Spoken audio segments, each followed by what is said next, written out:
You seem unusually peppy today. Did one of your favorite sporting teams succeed in their goals? Amber, do you want me to share the episode breakdowns now or no?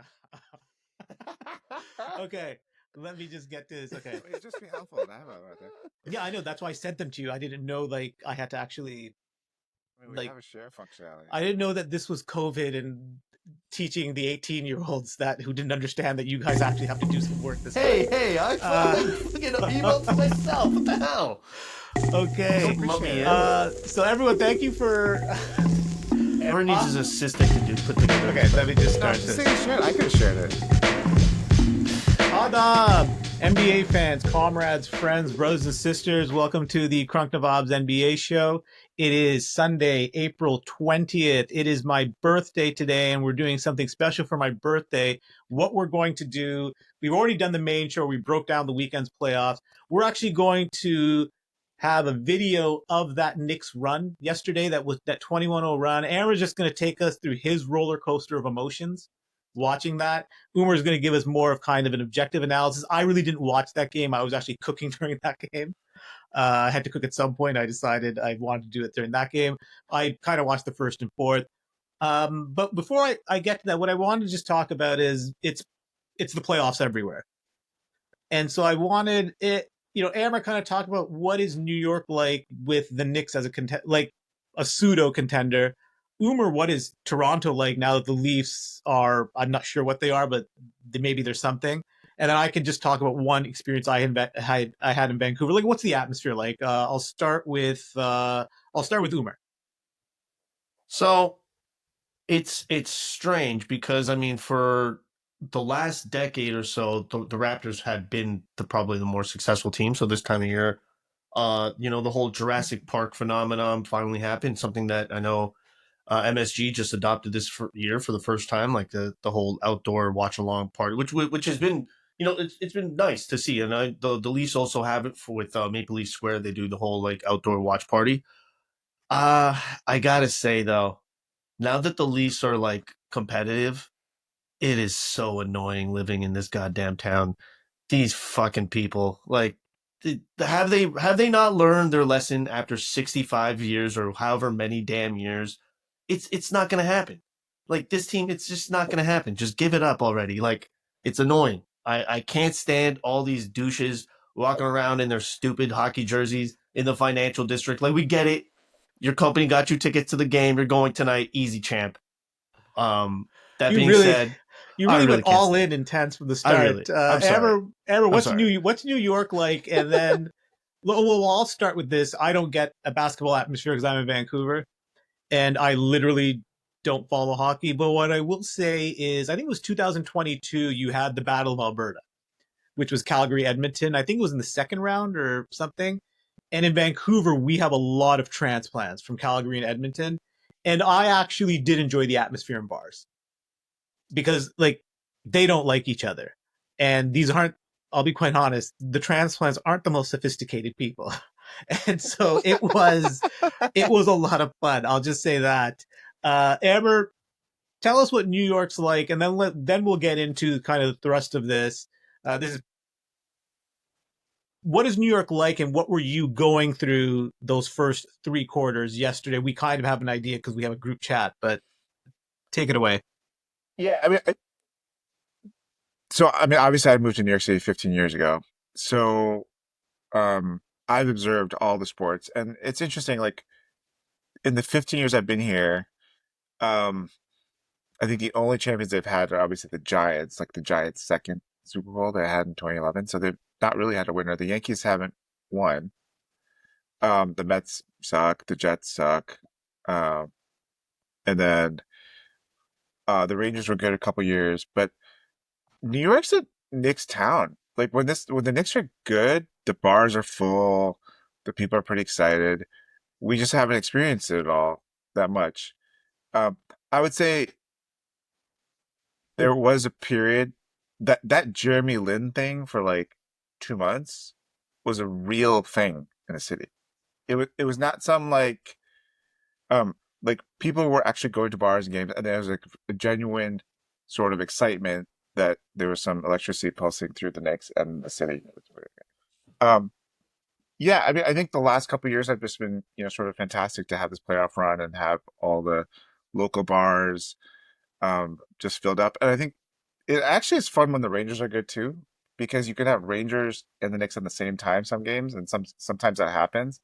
And it's just a really cool vibe. It's like all over the city. It's not just in like the corporate financial district or near the arena and the hipster Bushwick bars near me and in Brooklyn. Like they're all full and it's all very fun. It's been nice to see uh, in terms of a city standpoint, right? Like a whole city getting involved. Like I mean, I grew up in the Midwest, so um, obviously in Cleveland, that is a football town. It is a basketball town because LeBron was there and it was good, but it's very much a football town. And then secondarily, they're a baseball town. And the baseball team was good and it was really fun, but it wasn't like pervasive, and it wasn't. And those weren't cities where people hung out downtown, right? People hung out, in the suburbs. So it wasn't that feel that New York City has. And this is, like I said, it's all five boroughs. We have the Brooklyn Nets. I don't think people follow the Brooklyn Nets. This place is a New York Knicks place. There's Nets fans, but it's more like this place is a Knicks place. And it's been very cool to see. And I think it's always good that the Knicks are like relevant. Like whether they're going to win a championship, I doubt it, but they're at least relevant. They're playing some good games. Yeah, it's been really fun. I mean, I would say this is the best city I've lived in for sports. Like I don't think I've lived in a lot of great cities, but this has been the best one. Um, I did live in London for like, Okay, and then 6 months, maybe. Um, in London, it's still a bit different because there's just too many teams, right? Like London has 7 soccer teams. So you're not going to have that sort of, well, no, the entire city. isn't it London? It's 7 teams who it's usually between 6 and 7 teams who are in the first division, but they actually have even Yeah. more because of in the second and third Yeah, division. exactly. So people are hyper localized, right? Like it's not pervasive, and like I think that's part of the reason they get so behind the English national team, right? Because they don't have this thing where like huge swaths of the population are united on one sort of cause, right? Like it's not the same as New York City or Chicago or LA, where you have millions of people like cheering for one squad or whatever. Um, so yeah, I mean, it's like it's just fun. It's just really fun. Okay, and then so yesterday during the game, I guess we'll start with Umar. Umar, you take us through what was happening in the game in the first 3 quarters. Just what was going on. So I mean, it was actually everything that you had outlined. What you thought was going to happen with the Pistons defense really hounding the perimeter guys, like especially Jalen Brunson, like making him work his ass off. Like that was one of the hardest games I've ever seen him have to play. Um, the thing is that it took a while for Cade Cunningham to get going in that game. Like if you look at his final stat line, I think he ended up with like 21, 7, and 9 or some shit like that. Like with pretty decent numbers for a guy's first playoff game. He just wasn't very efficient. He had a lot of turnovers as well. But I was very impressed with how the Pistons played the first 3 quarters. But everything kind of changed in that fourth quarter. And it was all led by Cam Payne, which is crazy to say that Cam Payne was the catalyst for that turnaround. But I thought the first 3 quarters, Detroit really dominated. They looked like the better team. They looked like the more athletic team. Defensively, they were the stronger team.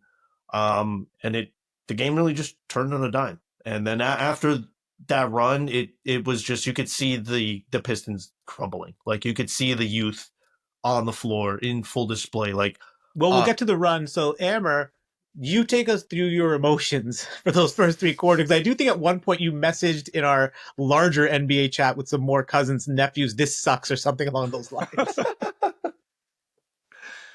um, uh, yeah, like there was no energy in the crowd. Like to Umar's point, I didn't watch the Pistons. I think I watched the Pistons earlier in the year, but I hadn't watched the Pistons recently as much. Um, but Oscar Thompson and then also Duran, those guys are terrifying. I mean, Oscar Thompson, I'm sure Ahmed's the same way, right? Like, but I think I described it. His athleticism was so sudden. Like, it's just like it. like some of his movements were just like, whoa. Like you just did a double take with him. It's like it's a different level of athleticism. And they were just and then there's fucking Tobias Harris. Like having a Tobias Harris game in the first half. I was like throwing stuff at that shit. Um but yeah, I mean I think and I think we talked about the energy, we talked about sports atmospheres. The Knicks crowd is when they're not doing well, it's not like they're hyping the crowd, hyping the team up. They just get into this like, hey, we're like they need something to cheer for. And so the campaign when we got to the second half, that little spurt really energized the crowd. And then once the crowd got into it, it kind of like you saw, to Umer's point, you saw them become young or whatever.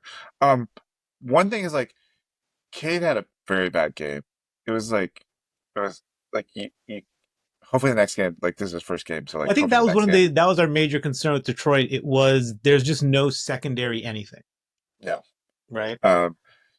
He just looked like it was his first playoff game, and I think he just needed to like have that first game. And Okay. hopefully he's better in the second game. So we're gonna pick this up. It's 98-90, 9 minutes left. Umer, you want to hit play, and then Amber, just kind of take us through how you're feeling, and Umer can jump in. And if you want us to stop, just let Umer know because he's the one who's got the video up. All right, here we go. I mean, look at Cam Payne. Look how hyped he gets. I'm not gonna lie. When I saw him yelling like this, I was like, "You need to relax, bro. Your team's still down 6. You're also Cam Payne." Yeah. But I think Malik Beasley had just like shimmied in the corner, like right before this or something Yeah, like that. yeah, he And I did. was like, fuck you, Malik Beasley. And didn't they mention something on the telecast where, like, I guess Bickerstaff was telling Beasley, I don't want you shimming anymore. And so Beasley said, okay, I can only shimmy under very specific circumstances. And I want to do that at least. Like, it was like something like at the end of a The shot. shimmy rules? Is that what you're saying? I swear to God. So Brunson was limping before this. He actually changed his shoes. I noticed that. He changed from green shoes to purple shoes. Yeah, he had the I actually Kobe noticed that. Grinch, the Grinches. Yeah. So he came back and like that was pretty huge. So like right now, Cam Payne did his thing, got the crowd hyped up, and then Brunson came back and he wasn't limping because he was limping. He actually he actually stepped on somebody's ankle and then he actually like landed funny. So we were like, oh fuck, I'm gonna sell my Game 5 tickets right now just to get my money back or whatever. So I thought a big change is that play right there. That's Isaiah Stewart's 5th foul, and that changed a lot for the Knicks here. Right. Oh yeah. Oh, so Stu's on the bench now because he was the foul on Payne. Yes, Okay. Yes. Yeah, because the Knicks also, they put out the double big lineup. What were the thoughts on that? I think they did it because they were just getting killed on the glass. Like they were just getting smoked. They were getting manhandled. And how did it perform though? Because I mean, I remember I had my buds in while I was cooking. I was listening to it, but I couldn't really see it. It was working because it was a lot of what we said is if the Knicks go double big, who do you take off the floor? And at first, Josh Hart was the one who was off the floor.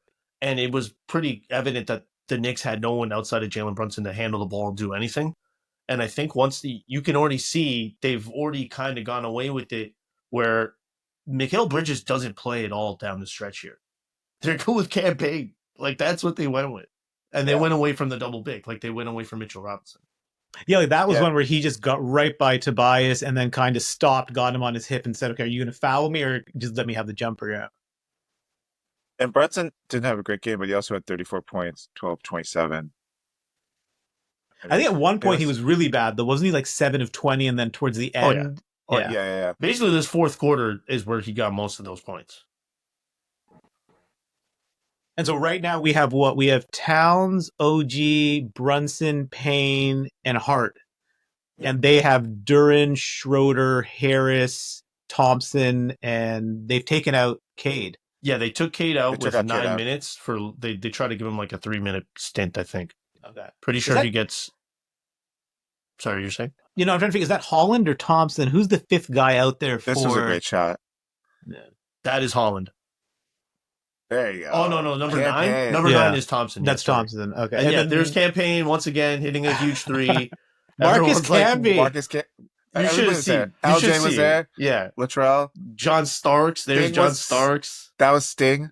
Sting. Yeah. Ben Stiller. No, it was interesting. So right when Brunson went out, you're talking about. I think we So talked about it that's an earlier. interesting thing there. Why is Schroeder? He's got all that space in front of him. Why is he just That's pulling Tim up? Hardaway. That was Tim Hardaway. Yeah, like Yes. What is he doing? Because there? they took out Schroeder, they brought back Cade. Yeah, he's got him pinned. He's got him sealed. Just go to the basket. Funny enough, I mean, Oh, there's God. obviously Yeah. a ridiculous shot by Jalen Brunson, but funny enough, Tim Hardaway had a decent game. I think he scored 19 in the game. Patrick. There's the captain. I feel bad for Patrick. Those knees are so bad. He wants to get up and do something, but no, that's going to be me, right? Like at some point, my knees are just shot as well. Yeah, me and Patrick are same like that. High level athletes from my time in professional sports. We were talking about the other day about Cat's aggressiveness and whether he'd shy. There was this period when Brunson was out where he did get a little bit more aggressive and just demanded the ball, and he had a big three. I think he had a bucket too, on the block too. He stepped up a little bit. It was good on defense. It was Yeah, that was a bunny there that he's got to finish. Well, not a bunny. Cat did a good. No, but that should be a dunk for Jalen Duren. That should be a dunk. Yeah, especially with Cat. Bam! Oh God. Yeah, So was this So just this is the shot. This is the what the Okay. hell is happening shot right there. and was this this is just like Harris over. hunting? Is that what Brunson was doing? I don't even think so. I think he was just at this point, because Thompson wasn't guarding him, he was just like, I'm gonna go at whoever's guarding me, and then obviously they start sending the doubles. And so who is Um, Thompson guarding then? I- Well, let's this just see what they're doing. Yeah. I can't recall, to be honest. You have that. He's on Josh Hart. No, Cunningham. That was No, Cunningham no. who was there. So that's Actually, Tim. is he on the? Is bench Oscar on now? the? Yeah, I don't think he's on the court. Because that's Beasley. Emma, They took him off. They took Oscar Yeah. off for a bit. did he miss the dunk before the run or during the run? That was before, right? Before. Yeah, that Oscar, was. yeah. So there was. I don't think you saw that. No, I play. did saw that where he missed the dunk, but then there was a turnover on the other And then they end. score again. And He had a nice. Yeah. to follow it up. Yeah. But I thought that's kind of where things change for the Knicks. Did you see the spin move he did from the top of the key? Yeah, that was insane. That was one of the insane. most. That was one of the most ridiculous plays I've ever. Did you seen. see that, Kasha? No, I really No, didn't. you have to see that highlight. Yeah. At the top of the key, they showed it. They said they did speed it up, but it was unbelievable. It was very, very. When I was talking about Sutton, that wasn't even the play I was thinking about. He was under the rim once, and he was just like, "Oh my god, he's out the rim." So at this point, they've already gone 13-0, Bernard King. and there's been 3 minutes. So in 3 minutes, they went 13-0. And what adjustment did Bickerstaff make in response to that? I mean, no, The same he did in all his Cavs series. The same he did in all his Cavs series. Oh my God, that's just an off. That's Yeah. awful on Cade's Yeah. part. You can't do that. Yeah, K got a little bit. Yeah, it was I mean that's the 7 turnovers, right? Okay, so he OG's on Cade. They go to Tobias Harris. This is their late game offense. Tobias Harris. Tobias Please Harris save us. isolations, and it's not going super well. God. And then that's Duren, that's Duren, Tim Hardaway, and and Beasley. Yeah. Yeah. And is Payne still out there, or? I believe so. Yeah, it's Yes, Towns, he it's is. OG, Yeah, he it's is. Hart, Yeah, he's it's there. Payne, and it's Jalen. And Jalen's trying to cover Hardaway underneath, so now you got it up top. Get the ball out of this guy's hand, Duren's hands, yeah. Oh, there's 3 guys on Cade, and yeah. Well, they, They just triple team them. They put the pressure on them. That was also a mistake, in that there's got to be someone up top with him to for that relieve him release. yeah, exactly. Yeah, and no one's there. That's probably a moment where you probably need Tim Hardaway has to have that recognition, or Schroeder, if he's out there, can have that recognition, but he's not. That's a good shot by that was Tim Hardaway. Yeah. Yep. God. He's on an island. Yeah, but he handled himself well enough. But then now no. Well, there we Oh. go. Oh no, that's a block. That's Duran coming over. Excellent. Yeah, Now you're scrambling. yeah, that's fine. That's gonna happen. Mhm. No, that was a late. I don't know if he slipped or he just didn't recognize that he's got to go over quicker. I think was that beat that's Duran, right? That's Yeah, correct. that's Duran. Yeah, that was Duran.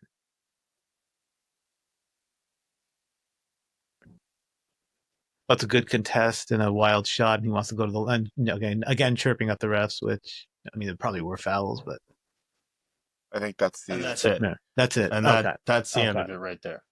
And then what? I mean, it's Sunday, so did you go out today during the day at all with the girls, ever? Or was No, we had a Easter party at our house. okay? But I guess tomorrow you'll be at work, and will there be excitement from what happened?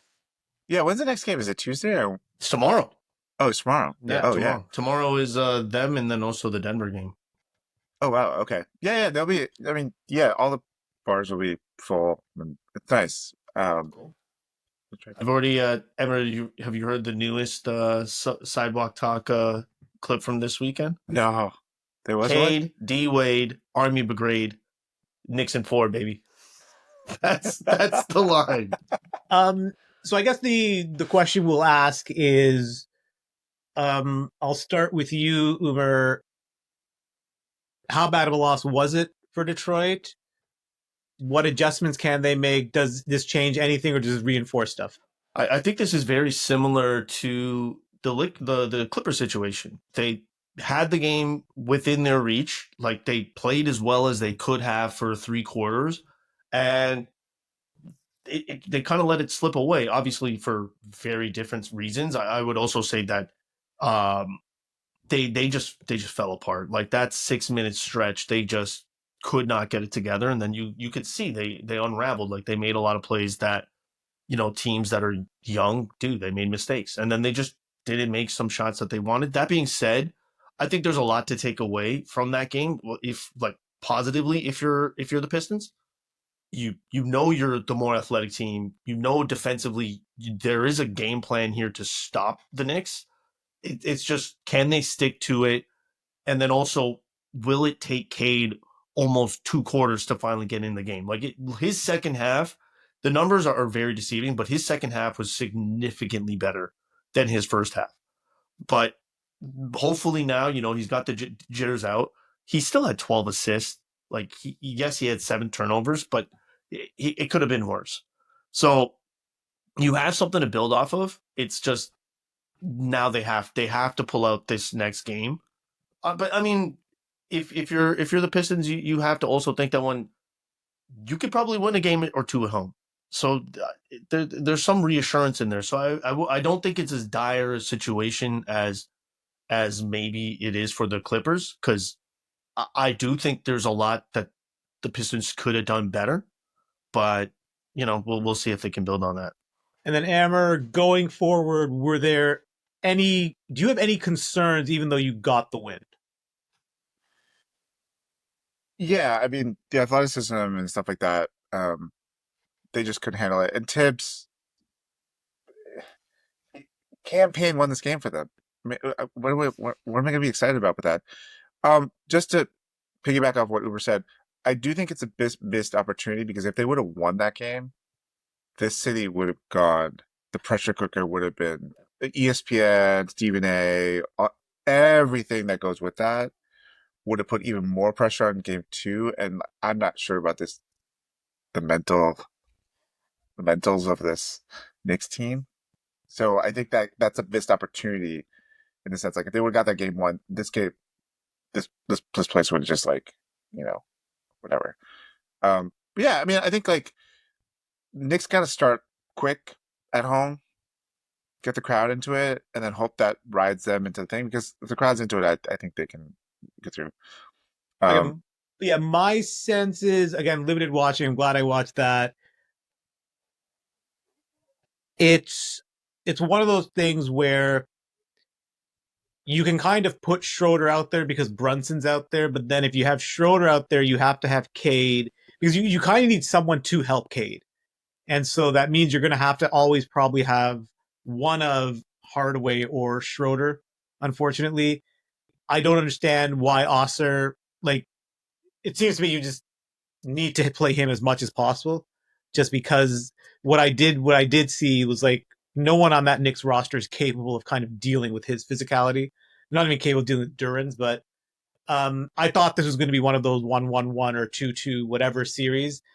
I think it probably still will be, but yeah, it is disappointing Detroit didn't win. Before we go, are there any final thoughts either of you two have? You want to say something? In regards to this game, I think the most peculiar thing is, why did Detroit go away from Thompson and Duran when they did? I thought when that physicality changed, like that's kind of what let Jalen Brunson get back in the game, because Thompson wasn't the one being the primary defender, who seemed to give him the most problems. So maybe Bickerstaff to learn something, changes something, but that I found the most peculiar thing that the Pistons didn't do in the close. And Amber, prediction for tomorrow's game. I think the Knicks will win that game. I think they'll come out stronger, and hopefully handle business. I'm actually surprised that, like, to your point too on the Osser Jalen thing. I'm surprised they only played 23 and 25 minutes. Just look at the box score. I thought they were out there longer, but it was all in the first three quarters. They didn't. I don't think he played more than like 2 minutes in the fourth quarter. I know Osser had 5 fouls at some point, but they should have just rode with him. He was the best person, and then maybe taking him out when Brunson was out. But then when he came back in, well, he wasn't playing in any of that stretch that we just watched, right? Like, no, he wasn't in most of that. And it didn't make any sense. It was peculiar. I just noticed that. But yeah, I think they win tomorrow. And so just to note, the Warriors are beating the Rockets by 20. With 6 minutes left in the third. Oh my God. What just happened? Oh I'm gonna go watch 61 to 4. What did I tell you about 95 points? Okay. What did I say? 95 points. You 100% clipped there. That's true, I did. And what I will say is, I think Detroit's going to win tomorrow night, but that's just because that's how I think this series is going to go. Like, I think New York then could go 2-1, like, I just think that's the type of series it's going to be. The other thing I just want to say to everyone is we're going to figure out what our kind of podcast schedule is going to be, because the unfortunate reality is the best game is always going to be the Western Conference game, which is the late game. And we don't want to have a scenario where we're always missing the best game, but we'll figure something out. You may see some more individual, just like maybe after the Knicks game, if Amber wants, he might just do a 20-minute thing and I'll post that. But we will figure it out. We will have probably a bit more content, but shorter content. And I think this was a fun little thing we did with sharing the screen and going over it. And that's potentially something I could imagine us doing again. Other than that, to everyone, again, stay safe. Keep fighting the good fight, and the agricultural policy episode is coming. Bye. Qu'est-ce qu'il y a à manger? Qu'est-ce qu'il y a? Why does there have to be a death hunt, Mark? Why does war even exist? Why can't we all just have a game of footy like how England beat Germany for the First World War? I don't know how to answer that, Jeremy.